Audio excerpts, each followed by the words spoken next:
السلام علیکم، میرا نام محمد شریم ہے اور آج ہم سٹی آف نالج سر عمیر سے گفتگو کرنے آئے ہیں حج کے حوالے سے۔ السلام علیکم سر عمیر، کیسے ہیں آپ؟ وعلیکم السلام شریم، آپ کیسے ہیں؟ میں ٹھیک ٹھاک۔ السلام علیکم ورحمۃ اللہ وبرکاتہ و مغفرتہ۔ میرا نام محمد عفان ہے اور آج ہم حج کے موضوع پر سر سے گفتگو کرنے آئے ہیں۔ السلام علیکم ورحمۃ اللہ وبرکاتہ۔ سر عمیر، آپ کیسے ہیں؟ وعلیکم السلام عفان، میں بالکل ٹھیک ہوں، آپ سنائیے، آپ خیریت سے ہیں؟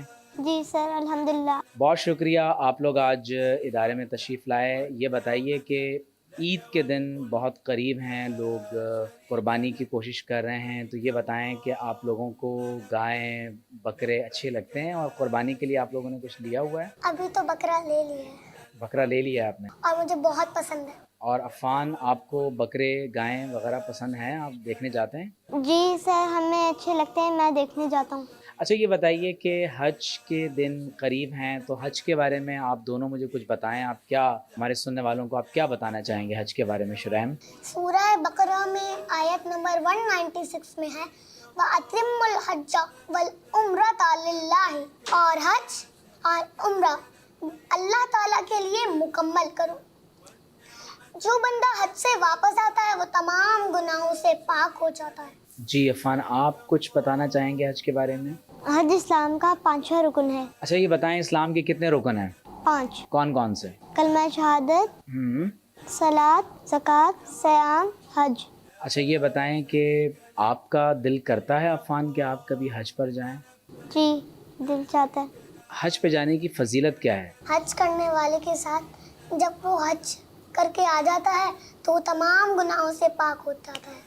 اچھا عفان، یہ بتائیے کہ کن لوگوں پر حج فرض ہوتا ہے؟ مسلمان ہونا غیر مسلموں پر حج فرض نہیں ہے اور نہ ہی ان کے لیے مناسک حج ادا کرنا جائز ہے۔ دوسری شرط پاگل عقل ہے، پاگل مجنون پر حج فرض نہیں ہے۔ تیسری شرط بلوغ ہے، بچوں پر حج فرض نہیں ہے۔ چوتھی شرط حج کے اخراجات برداشت کر سکتا ہو۔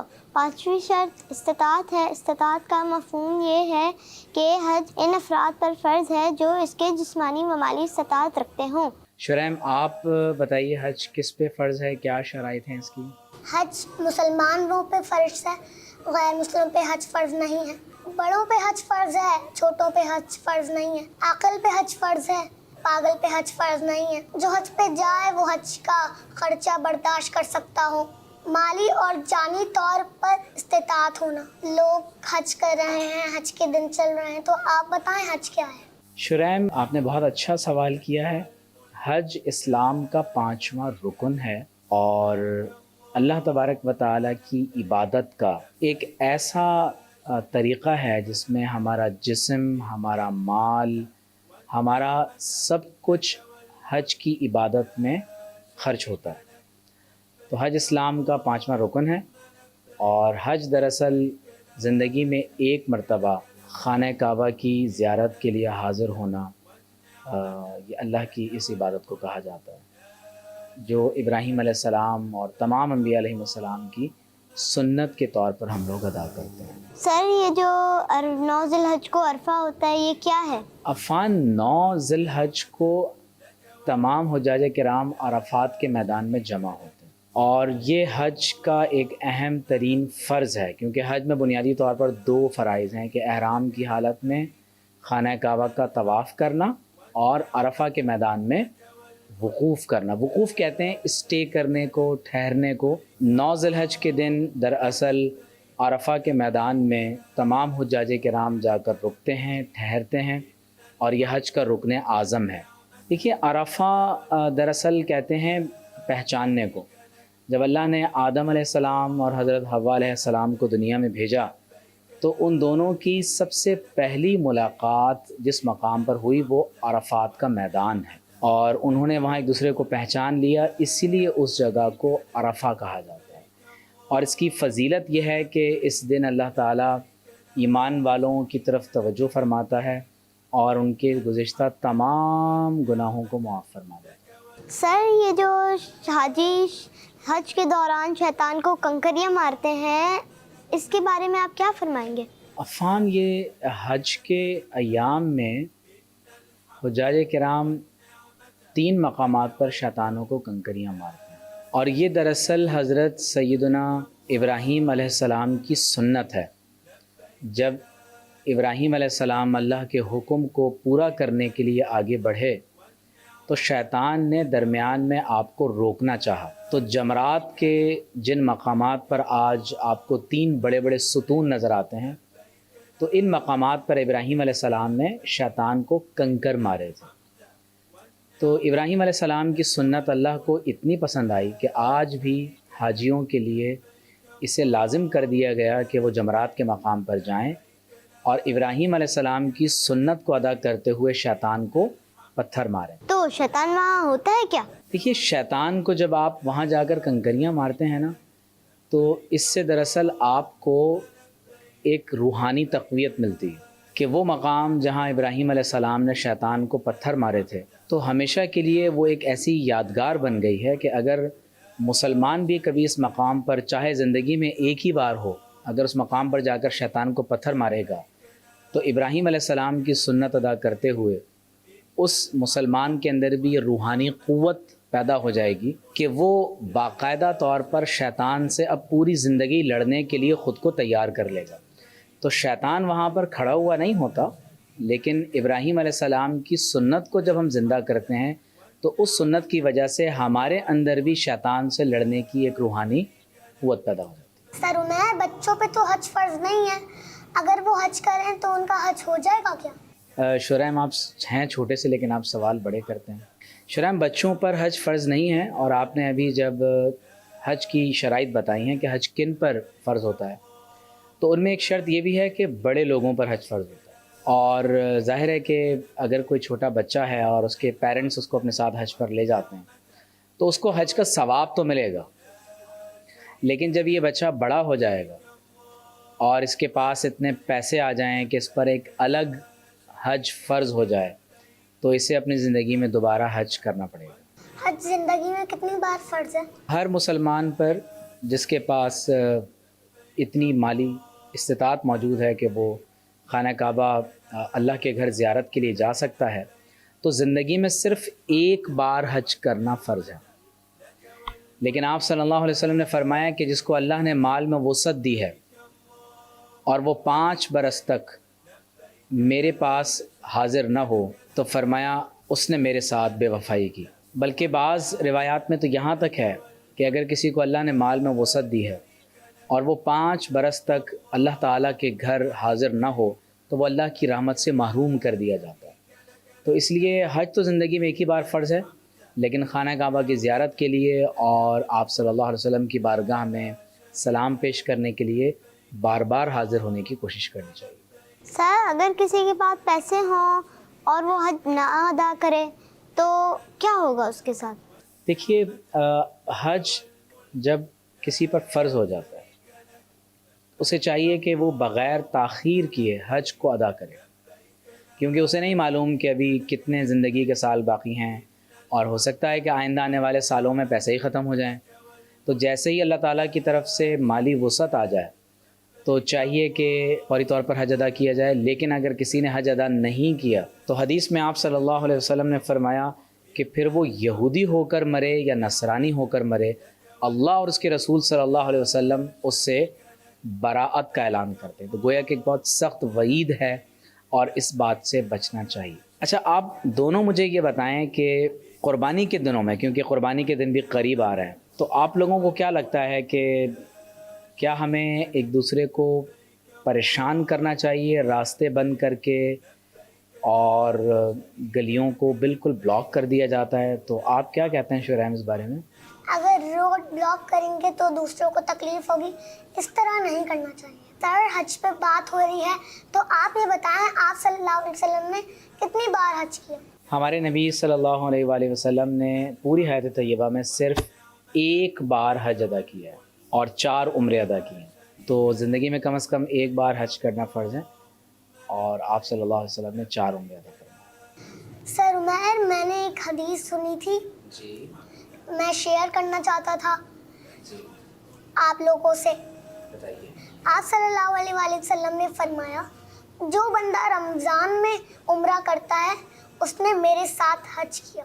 سبحان اللہ سبحان اللہ. رمضان میں عمرہ کرنا بہت مشکل کام ہوتا ہے کیونکہ رمضان میں لوگ بہت بڑی تعداد میں روزہ افطار کرنے کے لیے حرم میں آتے ہیں اور حالت روزہ میں طواف کرنا، حالت روزہ میں سعی کرنا، حالت روزہ میں آپ کے سامنے زمزم کا پانی ہو اور آپ اس کے باوجود پیاس کو برداشت کریں اور بہت رش ہوتا ہے، تو اسی لیے اس کا ثواب اس قدر زیادہ ہے کہ گویا کہ آپ صلی اللہ علیہ وسلم کے ساتھ ایسے شخص نے حج ادا کیا.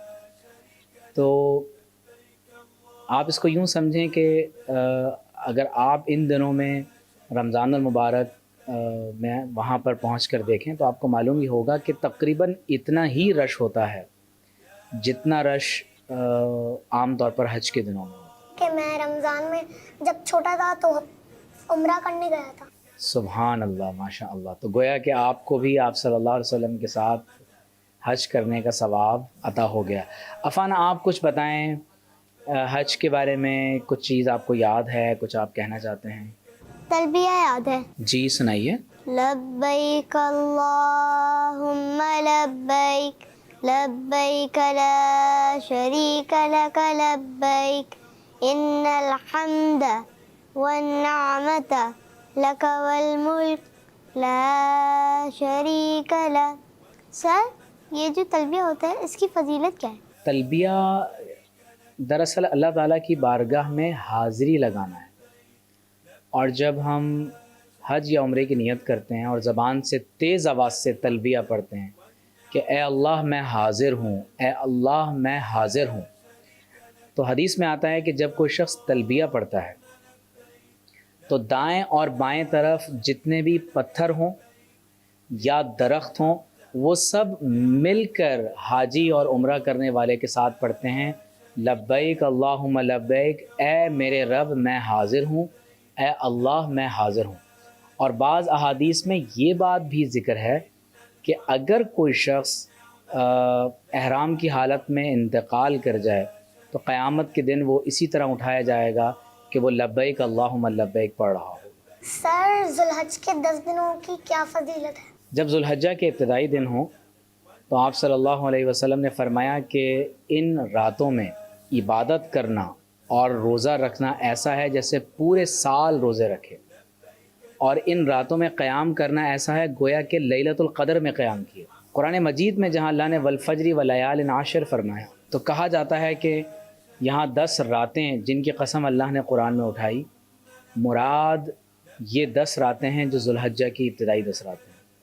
تو اس لیے ان دنوں میں ہمیں خاص طور پر اللہ کی عبادت کرنی چاہیے. سر وہ جو حج کرنے جاتے ہیں لوگ، تو اگر وہ مدینہ شریف نہ جائیں تو کیا ہوگا ان کے ساتھ؟ فان دیکھیے، جب لوگ حج کے لیے مکہ مکرمہ جاتے ہیں، اب ظاہر ہے جتنے بھی مناسک حج ادا کیے جاتے ہیں تو وہ تمام تر مقامات آپ کو مکہ مکرمہ کے ارد گرد ہی، چاہے وہ منی کا میدان ہو، عرفات ہو، مزدلفہ ہو، جمرات، یہ سب آپ کو مکہ میں ہی ملتے ہیں.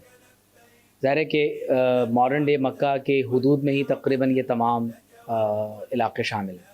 لیکن بعض لوگ ایسے ہیں کہ وہ فلائی کر کے آتے ہیں جہاز میں اور یوم ترویہ یعنی 8 ذی الحج منی سے اپنا حج شروع کرتے ہیں اور 5-6 دنوں کے بعد وہ واپس اپنا ملک چلے جاتے ہیں اور مدینہ منورہ نہیں آتے. تو یہ بات بہت بے ادبی کی بات ہے، کیونکہ جب ہم حجاز مقدس یعنی مکہ مکرمہ اور مدینہ طیبہ کے اس مبارک علاقے میں پہنچ گئے تو اب ہمیں چاہیے کہ ہم آپ صلی اللہ علیہ وسلم کی بارگاہ میں مدینہ منورہ سلام پیش کرنے کے لیے ضرور حاضر ہو جائیں. آپ صلی اللہ علیہ وسلم نے فرمایا کہ جو شخص حج کے لیے آئے اور میری بارگاہ میں سلام پیش نہ کرے اس نے مجھ سے بے وفائی کی. تو اسی لیے جتنے بھی حجاج کرام ہیں انہیں چاہیے کہ جب وہ حج کے لیے مکہ مکرمہ آئیں تو لازمی طور پر وہ آپ صلی اللہ علیہ وآلہ وسلم کی بارگاہ میں سلام پیش کرنے کے لیے ضرور جائیں. سر لوگ حج کر رہے ہیں، طواف کر رہے ہیں اور بات کر رہے ہیں، سیلفی لے رہے ہیں، تو آپ اس بات پہ کیا فرمائیں؟ دیکھیے بہت ادب کے خلاف ہے کہ خانہ کعبہ کا طواف کیا جا رہا ہو اور ساتھ میں اپنی سیلفیاں لی جا رہی ہیں. جب ہم خانہ کعبہ کا طواف کرتے ہیں شرین تو ہم اللہ تعالیٰ کی بارگاہ میں حاضر ہوتے ہیں، اور زبان سے بھی ہم یہ کہتے ہوئے آئے ہیں نا کہ لبیک اللہم لبیک. تو جب اللہ کی بارگاہ میں حاضر ہو گئے تو بجائے اس کے کہ اپنے قلب و ذہن کے ساتھ مکمل طور پر اللہ تعالیٰ کی طرف متوجہ ہو جائیں، اگر ہم موبائل فون میں تصویریں کھینچتے رہیں گے، ہم اذان ریکارڈ کرتے رہیں گے، لوگوں کے ساتھ لائیو چیٹ کرتے رہیں گے یا سیلفیاں لیتے رہیں گے، تو ظاہر ہے کہ یہ آداب کے خلاف ہے اور اس سے حج کی نورانیت زائل ہو سکتی ہے. سر بابو سلام سے وہ جو سلام پیش کرنے جاتے ہیں وہاں بھی تو ایسا ہی ہوتا ہے. دیکھیے عرفان، یہ تو بہت ادب کا مقام ہے جہاں 70,000 فرشتے صبح اور 70,000 فرشتے شام کو آپ صلی اللہ علیہ وسلم کی بارگاہ میں درود و سلام کے لیے حاضر ہوتے ہیں، اور وہاں تو اونچی سانس لینا بھی جرم تصور کیا جاتا ہے، بلند سانس لینے کی بھی اجازت نہیں ہے، بلند آواز سے گفتگو کی اجازت نہیں ہے. تو وہاں بھی بعض لوگ اس بے ادبی کا ارتکاب کر رہے ہوتے ہیں کہ آپ صلی اللہ علیہ وسلم کے روضہ مبارک کے سامنے کھڑے ہوتے ہیں اور آپس میں باتیں کر رہے ہوتے ہیں، سیلفیاں لے رہے ہوتے ہیں. تو یہ آداب کے منافی ہے. تو میں یہ سمجھتا ہوں کہ جتنے بھی لوگ وہاں پر حاضر ہوں تو پہلے تو اس پہ شکر ادا کریں کہ اللہ نے اس عظیم بارگاہ میں ہمیں پہنچا دیا، اور پھر ادب سے حاضر ہو جائیں، سلام پیش کریں، اور وہاں سے ادب کے ساتھ ہی آپ صلی اللہ علیہ وآلہ وسلم کی خدمت سے روانہ ہوں. لیکن وہاں اگر اس طرح کسی بے ادبی میں شامل ہو جائیں گے تو ظاہر ہے کہ پھر اللہ تعالیٰ کو یہ بہت بات ناپسند ہے. اب حج پہ بلا لینا، اللہ کرم کرنا. اب حج پہ بلا لینا، اللہ کرم کرنا. اسباب بنا دینا، اللہ کرم کرنا. اس حج کی حقیقت تو ایک خواب کے جیسی ہے، تو سچ ہی بنا دینا، اللہ کرم کرنا. اسی کے ساتھ ہم ڈاکٹر عمیر صدیقی کا شکریہ ادا کرتے ہیں کہ آپ نے ہمیں وقت دیا. سر آپ کا شکریہ، ہمیں آپ کے باتوں سے، سوالات جوابات سے ہمیں بہت فائدہ ہوا. Thank you city of knowledge, thank you sir Umair. اللہ آپ دونوں کا بھی بہت شکریہ، آپ نے بہت اچھی گفتگو کی. سر آئندہ ہم کسی اور موضوع پر بات کریں گے انشاءاللہ. ناظرین ملتے ہیں اگلے موضوع کے ساتھ، تب تک کے لیے اجازت. اللہ حافظ. اللہ اکبر اللہ اکبر اللہ اکبر.